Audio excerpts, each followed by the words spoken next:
है कि एक रिक्शे को 2 लोग चलाते हैं, जैसे कि दो शिप में एक ऑटो को चलाया जाता है, लेकिन पैसे जो है परमिट होल्डर के इसमें आएंगे। अब जो ड्राइवर है वो तो उससे वंचित रह गए। दूसरी बात ये है कि जो राशन की दुकानों का जो मसला है, अभी कई राशन दुकान वाले जो 1 तारीख से हड़ताल पर बैठने वाले हैं कि जो उधर से राशन आने वाला था एक बंदे के लिए, मतलब 3 किलो चावल और 3 किलो घी और 2 किलो चावल, वो भी अभी तक आया नहीं। तो क्या सरकार इसमें पूरी तरह नाकाम हो रही है, या फिर लॉकडाउन के नाम पर लोगों को एक आश्वासन दिया जा रहा है कि आने वाले वक्तों में आपको आएगा, आने वाले वक्तों में, जैसे 15 लाख का एक दिया गया, तो क्या ये उसी तरह शिवसेना सरकार भी उसी नक्शे कदम पर चल रही है, आपको लगता है? देखिए, अभी बिल्कुल सही बात है कि वज़ीर आज़म मोदी साहब एक ऐलान कर देते हैं कि हम गरीबों को इतना अनाज देने वाले हैं, फिर मुख्यमंत्री उद्धव ठाकरे साहब टीवी के ऊपर आके कहते हैं कि हम एक पैकेज दे रहे हैं जिसके अंदर मजदूरों को इतना पैसा मिलेगा, ऑटो रिक्शा वालों को इतना मिलेगा, बाकी दूसरे लोगों को इतने अनाज दिया जाएगा करके। लेकिन ये होके भी मेरे हिसाब से, अगर कम से कम मेरे एक अंदाजे के हिसाब से 1-2 हफ्ते से ज़्यादा का वक्त हो गया है जब वो टीवी के ऊपर आकर ये घोषणा किए हैं। मैंने कल के दिन खुद इसके ताल्लुक से, कल की मीटिंग के अंदर मैंने ये मुद्दा उठाया और पूछा कि मतलब आखिर ये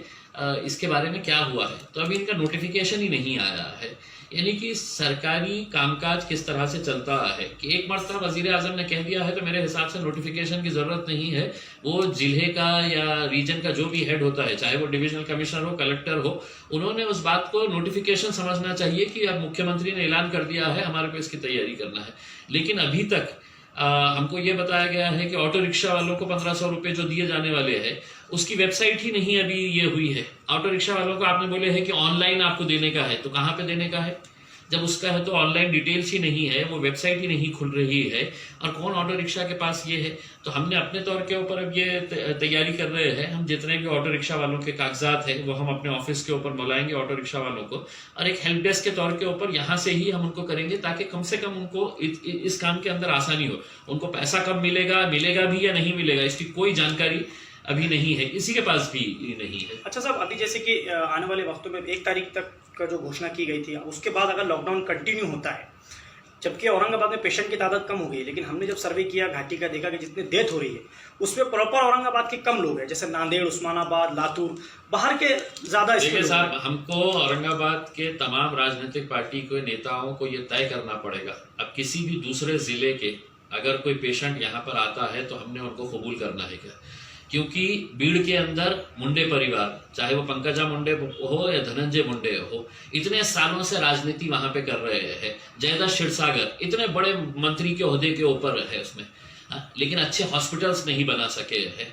आप परभनी की हालत देख लीजिएगा, आप लातूर की देख लीजिएगा, उस्मानाबाद की देख लीजिएगा, ये सारा इनका जो खामियाजा है ये हमको भुगतना पड़ रहा है। हम यहाँ पर लड़ रहे हैं, हमारे हॉस्पिटल्स बना के दो, हमारे हॉस्पिटल्स के लिए हम पार्लियामेंट के अंदर आवाज उठा रहे हैं, हम कोर्ट के अंदर जा रहे हैं, और ये लोग सिर्फ राजनीति कर रहे हैं। जालना जैसे शहर के अंदर जहां पर दानवे साहब इतने बड़े मंत्री है, सरकार उनकी है, क्या वजह है कि वहां पर अच्छे हॉस्पिटल्स नहीं बना पा रहे हैं आप? क्या आपके पेशेंटों को आप हमारे ऊपर यहाँ पे लाके डाल दे रहे हैं? तो ये बहुत सारी जगहों का यही मसला है। अब धुलिया के अंदर देखिएगा, वहां पर भी जो मंत्री थे, केंद्र के अंदर मंत्री रहे हुए हैं, अब वो अगर वहां पर नहीं कर पा रहे हैं, अहमदनगर के अंदर अगर वहां पे यही दिक्कत आ रही है, विखे पाटिल साहब इतने सालों से वहां पर है, बाड़ा साहब थोराट वहां पर है, अगर अच्छे हॉस्पिटल सरकारी नहीं दे पा रहे हैं और सारा बोझ अगर लाके यहाँ पे अगर डाल दे रहे हैं, तो कहीं ना कहीं हमको ये सोचना पड़ेगा कि हमने किस हद तक ये बाहर के पेशेंट्स को, क्योंकि हमारे पेशेंट्स अगर मर रहे हैं तो हमारी प्राथमिकता हमारी जो कॉन्स्टिट्यूएंसी के लोग हैं, हर नेता ने अपनी कॉन्स्टिट्यूएंसी के बारे में अगर ख्याल करा तो किसी के ऊपर, दूसरों के ऊपर बोझ बनने की जरूरत ही नहीं है। लेकिन तुम सिर्फ राजनीति करेंगे, घटिया खेल खेलेंगे,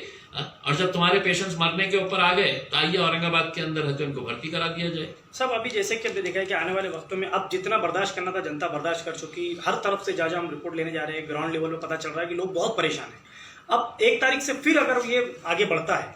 तो क्या वैसी ही पोजीशन रहेगी, या? देखिए, अभी तो एक अच्छी बात यह है कि पूरी आवाम ने बहुत अच्छे तरीके से कोऑपरेट किया है, पुलिस ने बहुत अच्छे तरीके से कोऑपरेट किया है, प्रशासन ने बहुत अच्छे तरीके से कोऑपरेट किया है, और इन्हीं के सबके ताउन की वजह से आज औरंगाबाद के अंदर जो केसेस कम हो रहे हैं उसकी वजह यही है कि हर एक ने अपनी जिम्मेदारी को समझते हुए यहाँ तक आए हैं कि आज हमारे पास केसेस कम हो गए हैं, हमारे पास ऑक्सीजन बहुत अच्छी तरीके से हम लोगों ने यहाँ पर बना लिए है, रेमडेसिविर हमारे हाथ में नहीं है, ये तो केंद्र सरकार की ये है कि रेमडेसिविर के ताल्लुक से है तो हम कुछ कर नहीं सकते हैं, तो जितनी लड़ाई कर सकते हैं लड़ रहे हैं इसमें।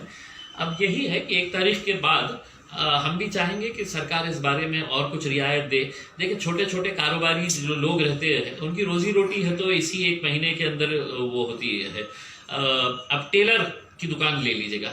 उसके अंदर बैठते ही 2 टेलर 3 टेलर 4 टेलर अगर दुकान के अंदर बैठे हुए हैं, आप उनको बंद कर दे रहे हैं। तो छोटे मोटे कारोबार को थोड़ी सी रियायत दी जाए। हम ये प्रशासन को कहेंगे कि 1 तारीख के बाद कुछ रियायत दी जाए। कोरोना अभी गया नहीं है, लोगों से अपील करेंगे कि अपने तौर के ऊपर जो जो एहतियात कर रहे हैं, जो जो अभी तक ताउन देते आए हैं, वो आगे भी देते रहे। सब जैसे कल आपने बहुत अच्छा एक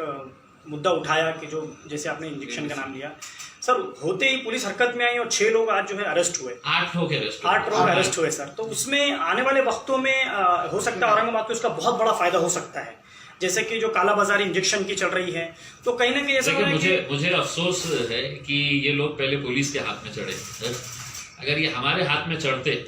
तो यकीन मानिए इनका क्या हशर हम करते। मैंने खुद कहा था कि भरे चौराहे के ऊपर इनको पुलिस स्टेशन में ले जाके है तो केस करना एक अलग बात है, लेकिन पुलिस ने इनके कपड़े उतार के नंगा करके इनको सड़क के ऊपर दौड़ाना चाहिए।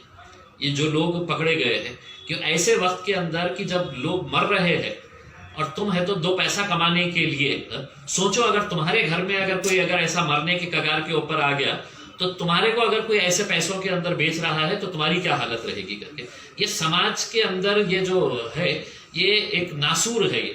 ये लोगों को जितना नंगा और जितना जलील किया जा सकता है। मैंने अभी पुलिस और डिपार्टमेंट को ये कहा है कि इनकी तस्वीरें हैं तो अभी अखबार में आई है कि जिनके चेहरे हम लोगों ने अपने तस्वीरें छुपाए हैं करके, मैंने कहा कि इनके चेहरे है तो बेनकाब करना, इनको बगैर मास्क के बगैर दस्ती से अपना मुंह छुपाए हुए इनके चेहरे समाज में देखना चाहिए कि कल ये जिस सड़क से गुजरे तो लोग इनको देखकर इनके ऊपर थूकना चाहिए करके। और बदनापुर से कोई लड़का पकड़ा गया है जो मुसलमान लड़का है, रमजान के महीने में अगर वो कर रहा है